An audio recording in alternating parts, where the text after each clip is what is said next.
4వ అధ్యాయం ప్రారంభమవుతుంది. ఆ తర్వాత మామాంతరు కూడా శుభశకనములు చూచుచు బ్రాహ్మణ కనకమైన దానములు చేస్తూ ప్రయాణం సాగిస్తున్నారు. ఆ వైశ్యులు కొంత దూరం ప్రయాణ తర్వాత సతదేవునికి ఆ వైశ్యులను పరీక్షించబీలు కలిగిన వాడి సన్యాస వేషముతో వచ్చిన వాడి, ఓ వైశ్యులారా, మీ పడవలో ఉన్నదేమిని అడిగాను. ఆ వేషులు తన మనముల వారైనటువంటి ఆ సన్యాసి చూచి పరిగెత్తించు, ఇందులో ఉన్నదేమైనా అపాఘార్జనక ఆలోచన, ఇందులో మాత్రం ఏమున్నది, ఆకులు తీగలు తప్ప అని బదులు చెప్పింది. సన్యాసుడుడైన దేవుడిన మాటలు విని కథాస్తు వనపలేకం దూరంలో నదియుడు నిలుచుండెను. ఆ సన్యాసుడు వెళ్ళగానే ఆ వైశ్యులిద్దరు కూడా నిత్య కాలకృత్యములు తీర్చుకొని వచ్చిన వారి పడవలో ఆకులంతా చూచి ఆశ్చర్యపోయిన వారి దుఃఖముతో మూర్చపోయిను. ఇల్లు వచ్చిన తర్వాత ధనము లాభినములకు చాలా విచారించుతూ ఉండెను. అప్పుడు వరుడు మామను చూచి, మహాప్రేణ సన్యాసిని పరిగతించినాము, అతను కోపంతో శపించిపోయినాడు, ఆయనే మనం రక్షించగలడు, ఆయన శరణి వెళ్ళచో మన కోరికలు తిరని చెప్పగా అల్లుడి మాటలు విని ఆ వైశ్యుడు వెంటనే సన్యాసి దగ్గరకు పోయి భక్తులు నమస్కరించిన వాడే వీనే పెద్దగా పలికెను. ఓ స్వామి, అజ్ఞానం చేరిన పలికిన మాటలను మన్నించినను క్షమింపుడు అని పదే పదే మోకొని ఎడుచుండగా, 7 కిరణదయ్యా, నీవు సత్యానార్థము చేతనని అశ్రద్ధ చేత మరచినావు, కృష్ణ బుద్ధి నా శమం చేత నీ కష్టములు కలుగుతున్నవి, ఇప్పటికే నా గ్రహించినవా అనెను. ఆ స్వామి మాటలు విని ఆ వైశ్యుడు చేతులు జోడించిన వాడే, ఓ పుండరీక నేత్ర, బ్రహ్మాది దేవతలే నీ మాయం దాటలేక శతమతమగుచుంటారు, నీ గుణములను రూపం తెలుసుకుని లేకుంటారు. మా మానవ మాతుడను ఆజ్ఞానని ఆ పేరుని మహిళ చెప్పుకొని నీ అనుగ్రహం దూరమైన వాడను, నిన్ను నేను తెలుసుకునేను, నా అపరాధంలో క్షమింపుడు, నిన్నెప్పుడు మరొక తప్పక నా హితకులదిగా నిన్ను పూజిస్తాను, శరణాగతుడు అనుగ్రహించి నా ధనమును నాకితే రక్షింపుడని అనేక విధముల ప్రార్థించను. భక్తితో సాధుజైనటువంటి సూత్రముల స్వామి సంతోషించిన వాడే అతని కోరిన వరములన్నీ చక్కలని అదృశ్యుడాయను.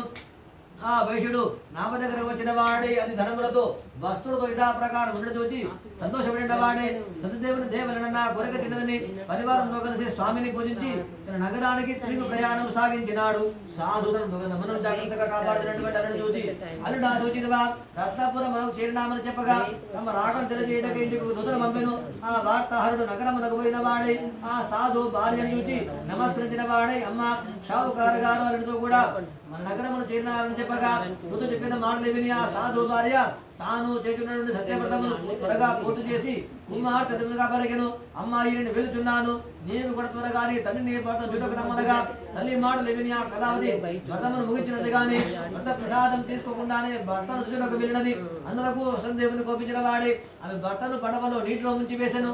తీరమందరూ కూడా పరం దుఃఖము చూడ ఆ కళావతిని చూచి దుఃఖము పొందిని ఉన్నటువంటి నీట మునిగిపోయినందులకు ఆశ్చర్యం కూడా పొందిని. కళావతి దుఃఖితున్నటువంటి కుమార్తెను చూచి దుఃఖిస్తూ భర్త దేవగా పలికెను. మా నలుడు పడవలో నీట మునిగిపోయినాడు, ఏదేమని మాయలో నీ పని చూచు కుమార్తెను గొడవకు తీసుకుని దుఃఖిస్తుండెను. ఆ కళావతి తన భర్త నీట మునిగిపోయినందుకు విచారించు అతని పాదతో పాటు సహగమనం ఇష్టపడగా తన కుమార్తె ఎవరు చూసి ఆ సాధువు చాలా విచారించెను.